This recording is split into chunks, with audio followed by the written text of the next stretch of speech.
Name is Jack Spahr, S-P-A-H-R. Spahr? Is that German name? The German name, yeah. So you are the German descendant. Yes. Good. What is your birthday? August the 25th, 1934. 34. So you are pretty young. Yeah. Got a birthday coming up, so. Yeah. And where were you born? Where? Yeah. Kansas City, Missouri. Right here. And so Kansas City belongs to Missouri or Kansas? Well, it's on the borderline of Kansas and Missouri. So why do you Kansas say City, it's a yeah, Missouri? it's just a neighbor, you might say. Okay. Of course, I was born over there, but eventually ended up over here. And tell me about your family when you were growing up, your parents and your siblings. My father was a butcher, and my mother, she took care of children of the women that worked in the bases. She had about 20 full-time girls that she took, or boys and girls, that she took care of during 7 days a week while their mothers worked in defense plants. And I had two brothers. I got three brothers. I had three brothers. Two of them was in World War II. One of them was in the Navy. He was a signalman in the Navy. And the other one was in the Merchant Marines. And the reason he was in Merchant Marines is he tried to enlist, but he had flat feet. And they didn't take him into service at that time, depending on what service he was. So he went to Merchant Marines, which was quite something. And they traveled basically everywhere that they were needed. And it was the USS Bingham, I believe, that my brother was on. I'm not sure about the merchant ship, but then my youngest brother, he was, of course, too young. He's a firefighter for the Kansas City, Missouri Fire Department. And my wife, I got married. She passed away with cancer in 2004. We had two daughters, Deborah and Patricia. Patricia died 2 years ago of complications. And Deborah's living over here in Shawnee also. Got 4 grandchildren and 2 girls, well, 3 girls and 1 boy.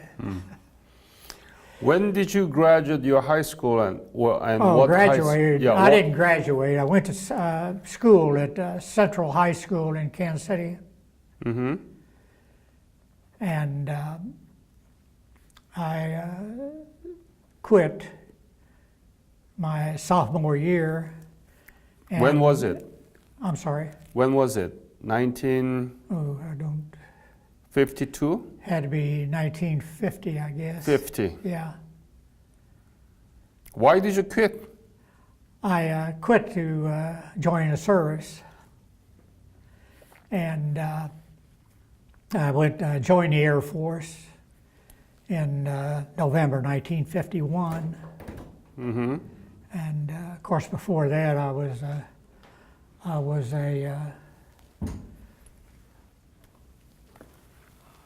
a paper boy.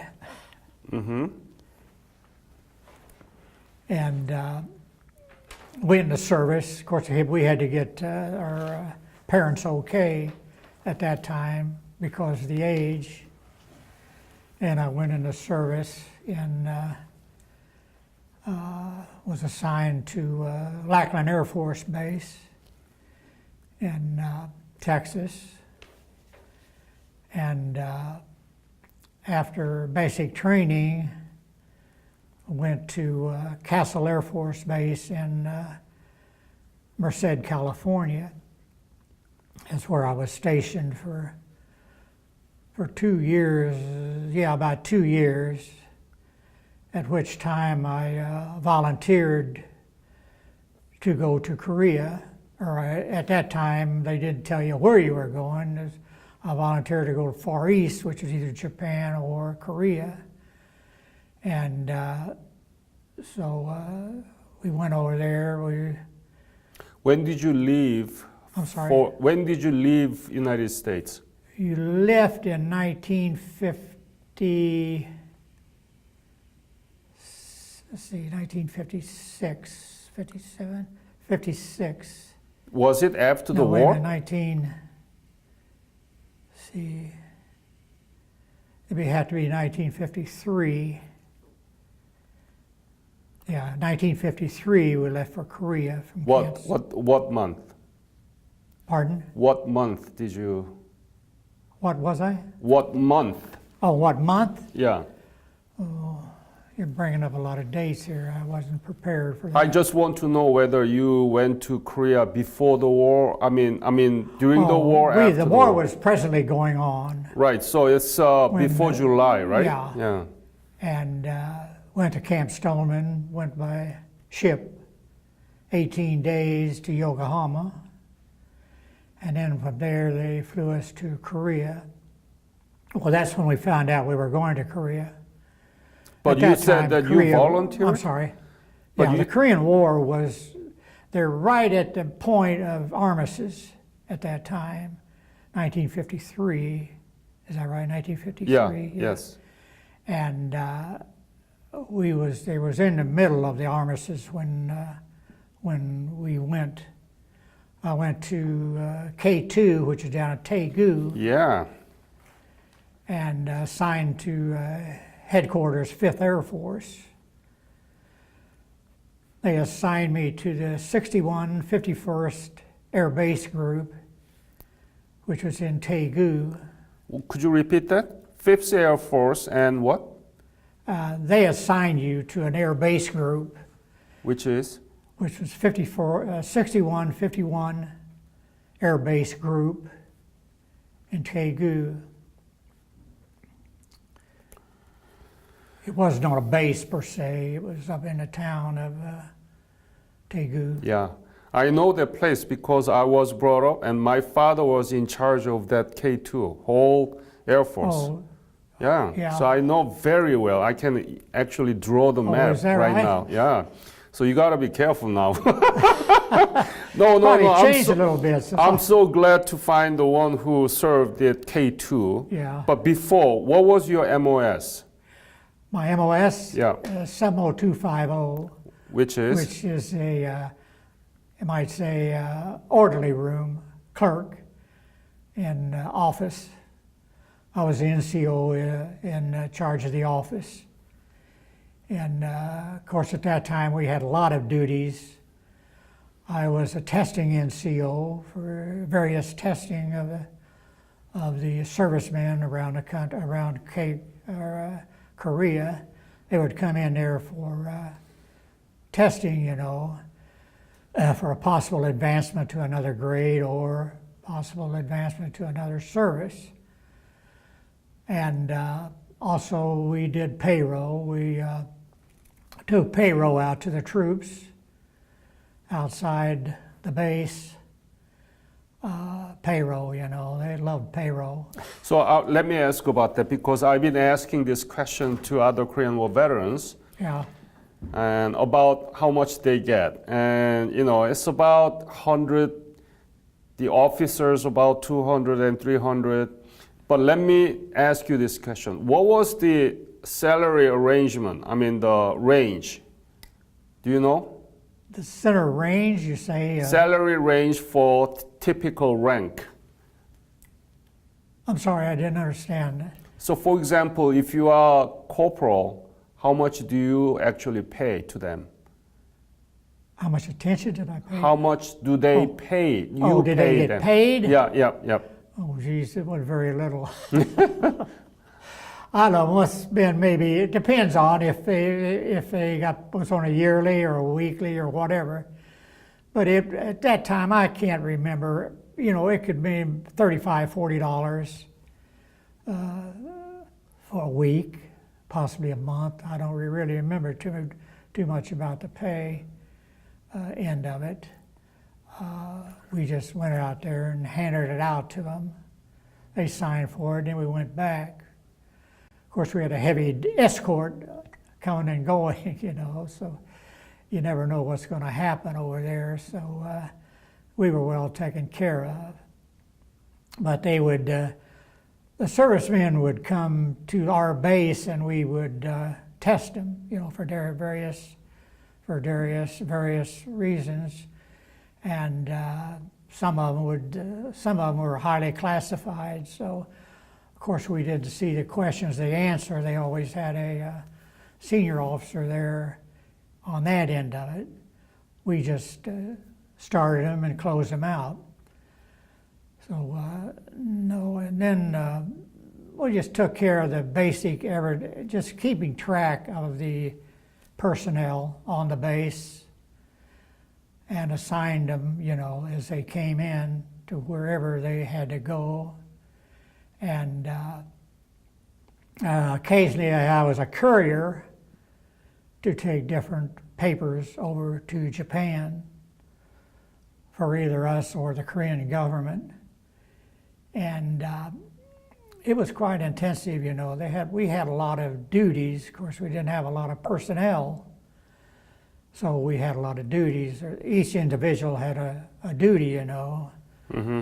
Mine was just keeping track of all the personnel, where they were, and all.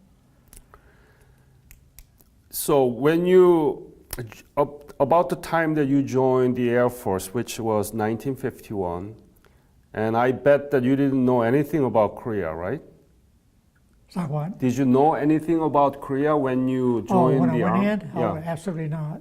You didn't know where Korea was located? You didn't know Nobody anything knew about me. Korea? Not till we got into service, actual service, and then there was just a little bit of what we heard. But no, there really wasn't much talk about the Korean War or any war, really. Like I said, I was 17, young, and at Castle Air Force Base, I was basically the same as I was over in Korea. So I did basically the same thing in Castle as I did in Korea. A little bit more scale, you might say. So. Be honest with me. When you first saw Korea and K2, Daegu, how did you feel about it? What was the scene? How people were there at the time? And how was the city? Just give me some detailed description of what you saw there in 1952. Three. I'm sorry. Yeah. It was very depressing. Why? To see Salam. Of course, I guess the refugees were spread out on a river bank, you might say. I don't know what river it was that ran through there, but if it was dried up. But the refugees, I guess, coming down from the north with nowhere to go, they were settled down there. And it was quite devastating. And then to see them walking up and down the streets, looking for food or assistance or anything like that. But no, we paid a lot of attention to them, We tried to help them as much as we could. And other than that, we had a few on the base that worked for us, Koreans that worked for us. And they were, they really enjoyed it on the base naturally. We paid them well. I mean, well compared to what they would get. I was there during the MPC change, when they changed the military payment certificate. And the idea there was to get all the money off of the black market, you know, and issue new MPC to the troops or whoever was eligible for it. And that was a surprise to everybody, even us. You know, we didn't know till they hit the base what was going on. And of course, the base was closed out, and people outside were held out unless they were military personnel. But of course, there was a lot of black market money involved. You know, they were trying to get it back into us for exchange. So that was quite an experience. Tell me about how this black market was created. You were in charge of dispensing the money, right? The salary, and Well, who did it? I think we were part of supplying the black market, you might say. I mean, the You are things getting that too we, honest now here. that we had on base. Of course, not everybody did it naturally, you know, but some of them would take it off base, or a lot of times we would order stuff. They would order stuff to Montgomery Ward's or Sears at the time, you know, and those became black market items on the outside, but nothing. But booze was a big black market item. Burbu? Whiskey and Okay. No wonder. You describe no, very. I stayed away from it as much as possible Are you sure? because of my position. Oh. You described very depressing the Korean people at the time and the scene, right? What else did you see? What were you thinking when you see them? Oh, I seen very inadequate housing, you know, and of course I didn't have a chance to go in any of the houses per se, but you know, they just didn't have any way to make a living, you might say. And of course they dreamed up a whole bunch of different ways, but a lot of them, of course, was bad, you know, but it's just the way the world was at that time. But there's a lot you'd like to have done for them, but you know, what could you have done for them other than help them, you know, on base? And of course, when we did go into town, we'd go into what they call, you know, approved places to eat and to drink. And then, of course, we had to come back at a certain time. But I know we, 4 of us checked out a Jeep one time, you know, to go out and see the countryside.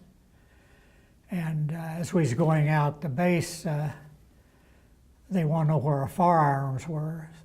So we had to go back and check out firearms, you know, rifles and pistols and all that. So we went up and seen the various tanks that were taken out, the various roads, you know, and the troops, where the troops had come through. And of course, I think Taegu was just about the last stop for them down there. So there was quite a few tanks that was taken out down around there, and seen some of the villages, you know, along the way. And of course, we were advised not to, you know, really stop in any of them, because you never knew. We didn't know that it was anything could happen, you know. So, but we was on the base most of the time, had a lot of entertainment on the base.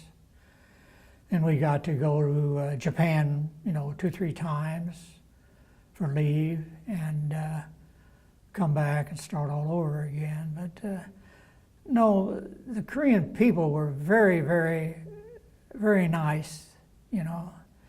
They just wanted to help you all the time, you know.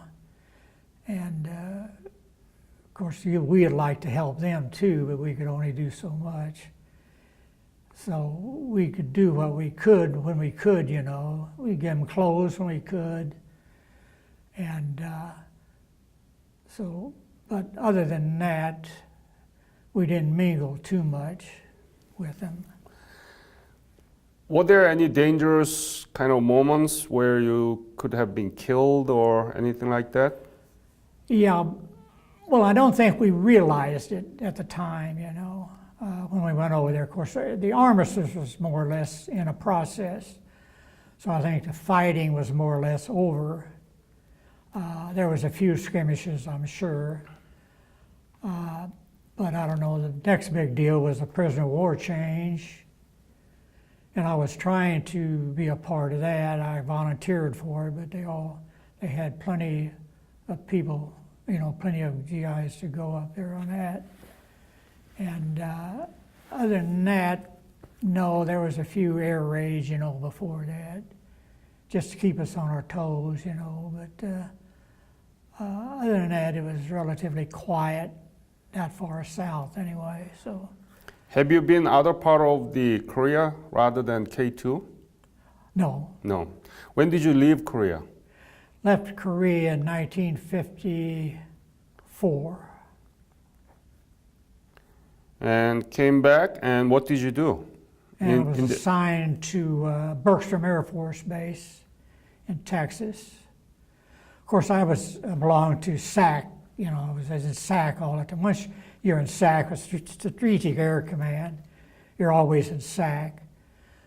So I went back to, I was at Bergstrom Air Force Base in Austin, Texas, and stayed more or less the same capacity as I was prior to my discharge in 1951. Mm-hmm. Well, prior to that, we went TDY to England in 1955, early 1955. Went TDY to England. They took the whole wing over there at that time, so we went as support personnel. And went over there and was over there. TDY was supposedly a 3-month duty, but it turned out to be 4 weeks or 4 months. So I was stationed at what they call Sturgate, which is in the middle of a farm, you might say. And from there we came back to Bergstrom, and that's where I was discharged from in November 1955. And have you been back to Korea? No, I'd love to. I've heard so much. Well, we was participants in the Memorial Day over at Korean War Memorial. And of course, a Korean gentleman come up to me while I was there, introduced himself, and he said he was in Korea till he was 10 years old, and then that was the last he seen of his father, and that's always sorry to hear stuff like that. But no, I'd love to go back. I've heard so much about Seoul. Seoul changed quite a bit from what it was at that time. I never was up in Seoul, but I know it's a beautiful, beautiful city now. And I think that Korean, I don't know, they're just, the Koreans you meet now, they just can't do enough for you. It's overwhelming, that they're just so dedicated to us that served in the service. I don't know about the rest of the services, for the rest of the wars, but I'm sure World War II was about the same, but I'm not sure about the other two, so. But I know that the Korean people were very, very thankful that we were there. Very thankful, because Korean War was the epoch-making events in the Korean history. Before, Korea was really under the Japanese colonial, Right. control. And now it's the 11th largest economy in the world. Can you believe that? You're not going to believe your eyes when you go back and see how Daegu has been transformed. Oh, I know it has been changed quite a bit.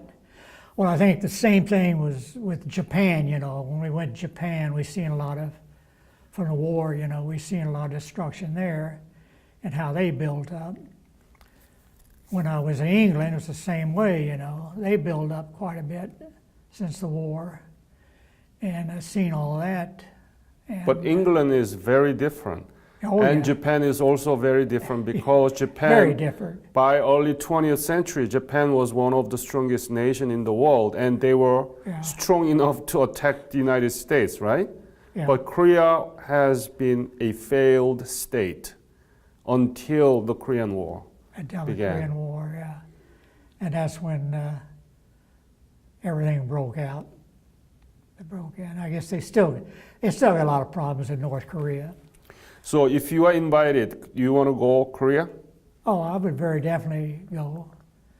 And I like to see, you know, the improvements that they've made and just see some of what we helped, you know, build and give them back their freedom, of which they're so, you know, they really want to take care of them, of South Korea very well, but they want North Korea to go away.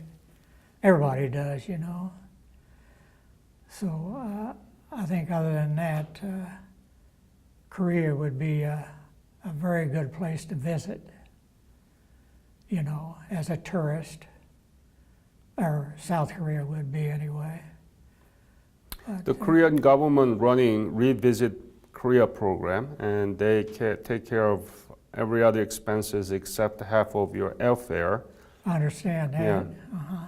And you will have a great time there. You will see what you did and what you planted there 60 some years ago that you did for some Koreans. Now it's an unbelievable country. Oh, I know it would be, and that's what would make it so great to go over there and see what. Well, I've seen it before, and to see it after, and to see the improvements that has been made. And I know we helped them quite a bit, but I believe they did it all on their own. I really do. They did a lot on their own. We helped them, maybe financially and all that, but they built it back the way they wanted. But no, it would be great to see it, and I intend to make that trip eventually, you know, if health allows it. You look healthy. You are I'm in the really good youngest shape. group of Korean War veterans. You're born 34, so you're born after the Depression. I will let MPVA, Ministry of Patriots and Veterans Affairs, know that you want to go back. You want to go back, okay? Yeah. Yeah. So there are very successful outcome out of your service, right? Right. South Korea, 11th largest economy in the world. We don't have drop of oil. We are smaller than, obviously, Kansas. It's much bigger than us. We now helping other countries who needs, you know?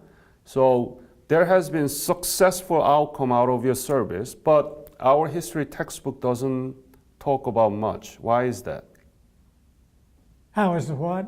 Our history, world history textbook in high school, they don't talk about Korean There was case. very Only little, one paragraph. Why is that? I'm not sure there should be a lot more in there now than it was. I know there is more now than there was, but there could be a whole lot more, I'm sure. Because I know my kids don't know much about Korea until I was telling them all about it, you know, and then it's hard for them to believe, you know, it really is. Yeah. They're believing more and more now. Of course, my daughter, she goes to a lot of the functions, or not of the, a lot of the functions are individual functions, but a lot of the Korean functions like the memorials and that. And I had the privilege of going to the to see all the memorials in Washington 1 month or 1 day, and I enjoyed that very much. But no, I enjoy history. I wasn't much when I was in school, much of a history buff. But no, I read quite a bit, as much as I can, on Korea and other places I've been. So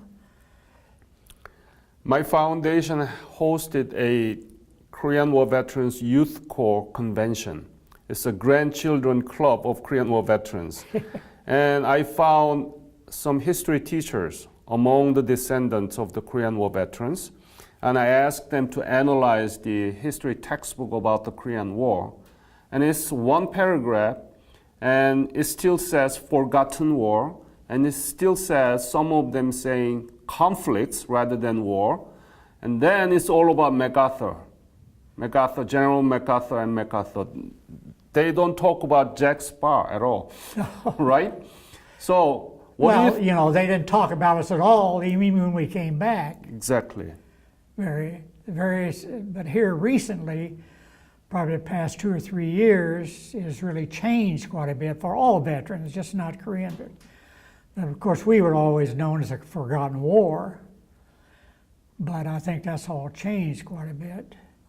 And our people are honoring us a lot more than they ever did in the past. And no, it's changed quite a bit on that end of it, quite a bit. You know, we didn't come back expecting a whole lot, a whole lot of recognition. But in other words, we were kind of forgotten once we even got back, because there wasn't much going on.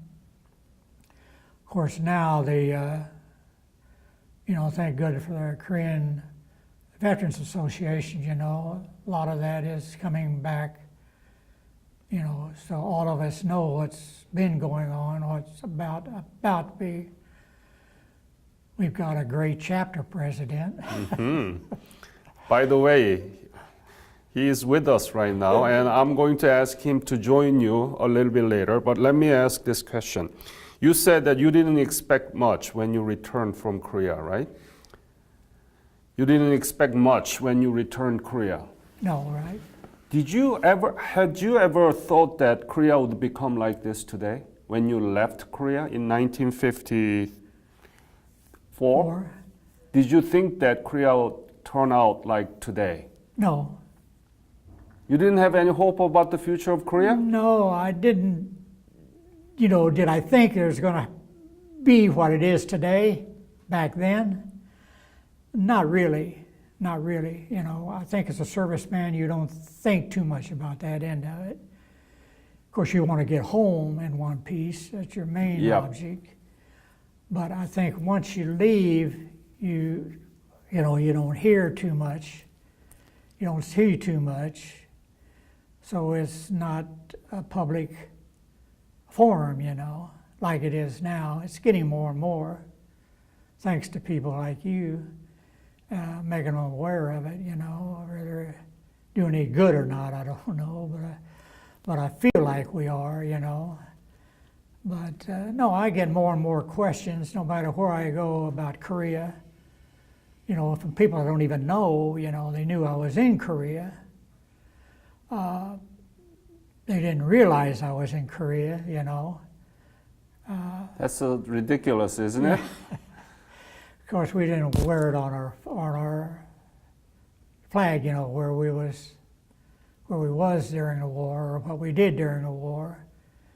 But most of us, when we got back, we just got back, tried to get back in our everyday services, So after that, you didn't think too much. You didn't care too much, until things happened. So are you proud of your service as a Korean War veteran? Am I? Proud? Very, very, very proud. Very proud of my service, my 4 years. I figured I did as much as I could, and there's always more to do, but you always got the others coming in, hopefully. I think the services are more available now than they ever were before. Before they had to go out and get them. there was very few volunteers. My brothers both were volunteers. I was a volunteer, so they didn't have to come after them. Mm-hmm. So that was always proud to see that aspect of it, you know.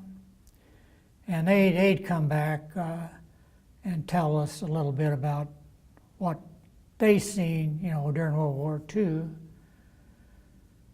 Of course, my one brother was on the Merchant Marines, you know, and of course they didn't have any armament on the ships. They weren't allowed to carry any guns or anything.